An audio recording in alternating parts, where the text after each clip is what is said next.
just imagine what this debate could have been. If the former Prime Minister, or should I say the former Prime Minister, had accepted the Workforce Amendment 13 months ago, this debate could have been so different.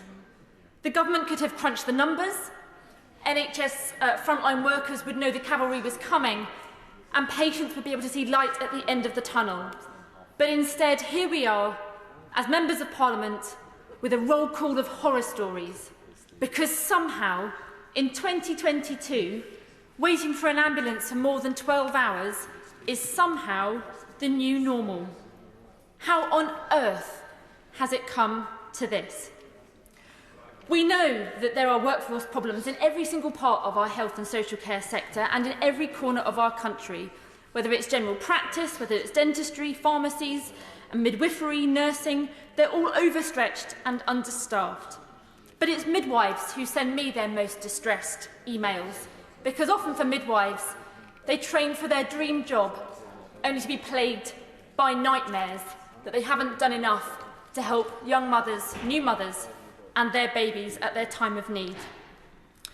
Just last week, I was speaking with paramedics and other ambulance service staff as I took a 3-hour ride out with my local ambulance service. At 7 o'clock in the morning, we were called to see the very first patient. That patient had been waiting at home on the floor since 6 p.m. the night before. 13 hours. And before we could get to see that patient, we were called to a more urgent call. When we finally got to the hospital with that second patient, the paramedics checked the list of patients who had arrived at the hospital because they were very distressed that they hadn't been able to get to that first call and wanted to make sure that another ambulance had. And they were exhausted. They said in a 12-hour shift, they may only get one 20-minute break. They're exhausted because there are not enough staff.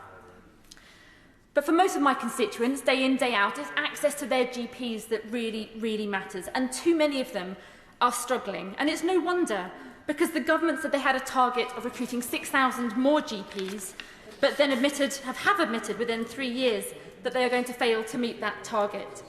It's frustrating for patients, but it's also dangerous for GPs and their staff. Just in the summer this year, we had reports from a particular surgery in Walton in Surrey, where police were called to a GP surgery because of people making threats of physical violence. That is surely unacceptable.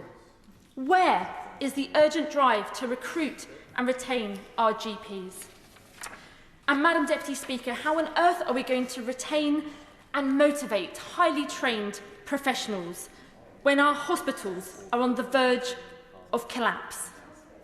Up and down the country, there are hospitals in dire need of repair. In Eastbourne, and I see the Honourable Member for Eastbourne here in her place, we know there has been concerns for a long time that the hospital may or may not be coming. And it was reported recently by some staff that they had been told, allegedly, that a new hospital was even a barefaced lie. I would, happily. Thank the Honourable Lady for giving way and for advising me ahead of this debate that she might cite the hospital in my constituency. I'm not sure of her particular interest in Eastbourne, although it was named as Time Out's place to visit in 2023. But for the benefit of those in my constituency who may be following today's debate, I'm really pleased to be able to share that in terms of workforce, which is the matter before us today, that in the last 10 years there's been a 25% increase in full-time staff. So that is a 10-year increase of nurses and midwives, a 10-year increase of doctors and dentists, and a 10-year increase of allied health professionals. They also report £20 million.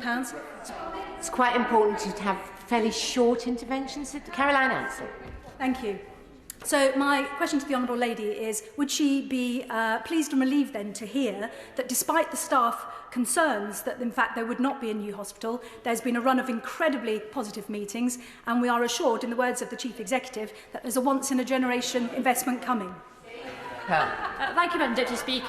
The Honourable Member asks about my particular interest. She'll be aware that, as the Health and Social Care spokesperson for the Liberal Democrats, I've been asking the Government on 10 occasions about releasing funds for my local trust and other hospital trusts across the UK for the new hospital programme, which the Conservatives promised in 2019. What I would say as well, there are other hospital trusts that are deeply concerned about the lack of progress on the new hospital programme. For example, in Sutton, St Helier Hospital was built before World War II, and in my own trust in West Hertfordshire, which covers St Albans, Watford and Hemel, we have buildings which are life expired. I have been there a number of times and I've seen the extraordinary work by professionals in my local hospital trust. We had the first virtual ward during the pandemic. We have 2 robotic suites, but we also have a lift that breaks down right next to the ward that treats children who are ill. And when that lift breaks down, ambulances have to be stationed outside one side of the hospital so they can drive round to the other side. This is completely unacceptable. So I would like to ask whether ministers will confirm that all of these hospitals, right across the UK, wherever they may be, are going to get the funding that they were promised under the new hospital programme, that there won't be delays and there won't be penny pinching, because we heard earlier in the debate that there are plans to have thousands more doctors and nurses trained, and it was made by a member, the point was made by a member on the opposite bench who's no longer in his place.